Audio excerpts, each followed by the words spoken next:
नमस्कार साथियों, introduction of trigonometry में आज का हमारा टॉपिक है सर्वसमीकरण। आज हम बात करने वाले सर्वसमीकरण के बारे में। जो त्रिकोणमिति के मुख्यतः आधारभूत सर्वसमीकरण तीन ठो होती है, उनके बारे में हम चर्चा करेंगे। ये कैसे निकलती हैं, ये इनको हम निकालना आज हम आप लोगों को बताने वाले हैं। तो जैसे देखिए, ध्यान देना यहाँ पे, ये हमारा क्या होता है भाई, समकोण त्रिभुज होता है। क्या होता है? ये हमारा समकोण त्रिभुज होता है। और मानते हैं हमारा कोई समकोण त्रिभुज है, ठीक है। ये हमारा 90 अंश है। ये मानते हैं भाई पी क्यू और आर है, ठीक है। ये पी क्यू आर है ये हमारा समकोण त्रिभुज है। तो समकोण त्रिभुज में मैंने आप लोगों को बताया था, सबसे बड़ी भुजा हमारी क्या होती है, ये कर्ण होती है। क्या होती है? कर्ण होती है। और ये हमारा क्या होता है, ये लंब होता है। और ये हमारा क्या होता है भाई, आधार होता है। क्या होता है? आधार होता है। बातें समझ आ गई? तो पहले हम सिंपल सी भाषा में इसको समझेंगे कि ये निकलता कैसे। जो हमारे आधारभूत यानी मुख्यतः जो तीन सर्वसंख्या होती हैं, बेसिक सर्वसंख्या जो हमारी होती है त्रिकोणमिति की, ये निकलती कैसे हैं। ध्यान देना यहाँ पे। इसमें क्या होता है भाई कि ये पाइथागोरस रूल से यहाँ पे अप्लाई करेंगे तो हमारा जो सबसे बड़ी भुजा का वर्ग शेष छोटी भुजा के वर्गों के योग के बराबर होता है, पाइथागोरस के रूल से के अनुसार। तो यहाँ से क्या हो जाएगा, यहाँ से हमारा हो जाएगा कर्ण का वर्ग बराबर लंब का वर्ग। क्या हो जाएगा? लंब का वर्ग प्लस आधार का वर्ग। आधार का वर्ग हो जाएगा। बात इसमें आगे। अब देखिए इसमें क्या होता है कि कर्ण का वर्ग बराबर लंब का वर्ग प्लस आधार का वर्ग। इसमें क्या होता है भाई कि हम क्या करते हैं, इसमें तीन कंडीशन बनता है। पहला कंडीशन क्या है, यदि हम कर्ण का वर्ग का भाग दें, ठीक है। यदि हम लंब के वर्ग का भाग दें। तीसरा, यदि हम आधार का वर्ग का भाग दें, ठीक है। करने के लिए हमारा इक्वेशन और फर्स्ट इसको मान लेते हैं। अगर इसमें हम एक एक उठा करके भाग देंगे, पहले कर्ण को देंगे, फिर लंब को देंगे, फिर आधार को देंगे, ठीक है। तो यहाँ से तीन सर्वसंख्या हमारी बनकर के सामने आती है, ठीक है। ध्यान देना यहाँ पे। जैसे मैं ले लू क्या, पहला कंडीशन, यदि समीकरण एक में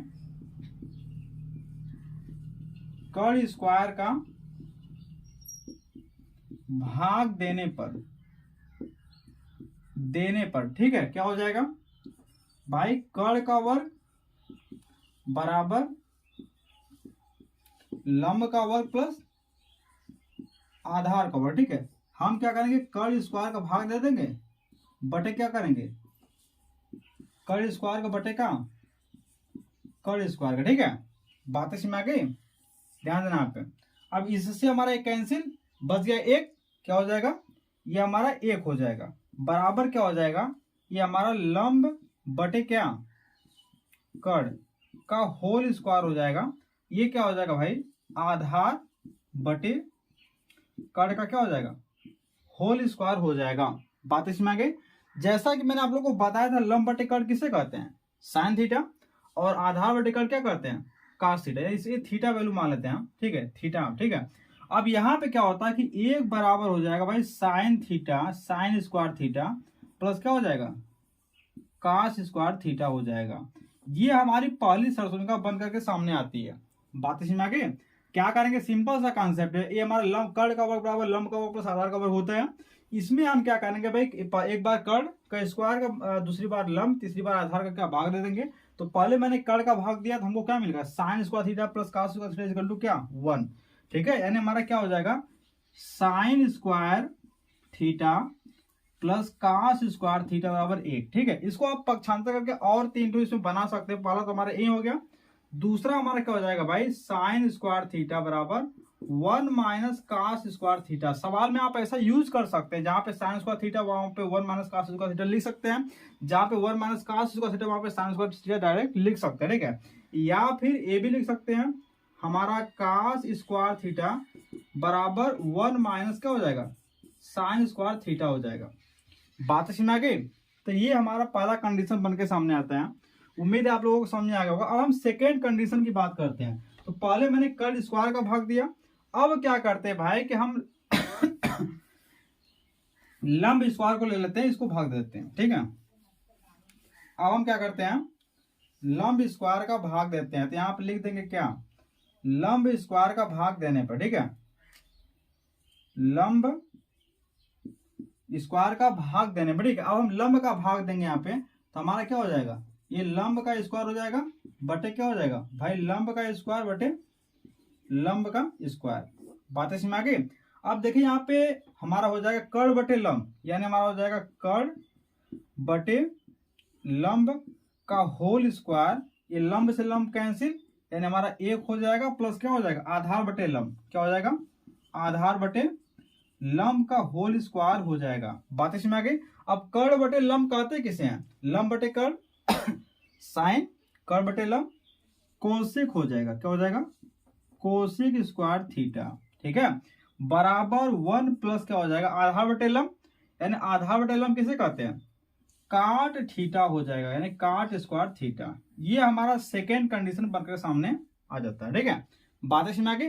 अब इसको आप पक्षांतर कर सकते हैं, क्या कर सकते हैं cosec square theta minus cot square theta equal to 1 सवाल में यूज करने के लिए, या फिर काट स्क्वायर थीटा बराबर क्या हो जाएगा कोसेक स्क्वायर थीटा माइनस 1, ठीक है, ऐसे पक्षांतर करके आप यूज कर सकते हैं, ठीक है। तो ये हमारा सेकंड कंडीशन है, ठीक है। अब हम थर्ड कंडीशन की बात कर लेते हैं। यहाँ पे थर्ड कंडीशन हमारा क्या बनकर सामने आएगा,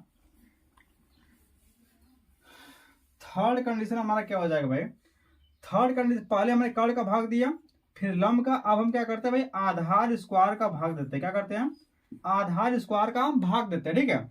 अब आधार स्क्वायर का भाग देंगे यहाँ पे, तो भाई लिखेंगे क्या आधार का स्क्वायर बटे क्या आधार का स्क्वायर बटे क्या आधार का स्क्वायर, इससे हमारा कैंसिल बचा क्या, इसको हम लिख सकते हैं कर्ण बटे आधार, क्या हो जाएगा कर्ण बटे आधार का हमारा स्क्वायर हो जाएगा, बराबर क्या हो जाएगा ये हमारा क्या लंब बटे आधार, ठीक है, लंब बटे आधार का स्क्वायर प्लस क्या हो जाएगा भाई ये तो एक हो जाएगा, क्या हो जाएगा ये हमारा एक हो जाएगा, ठीक है।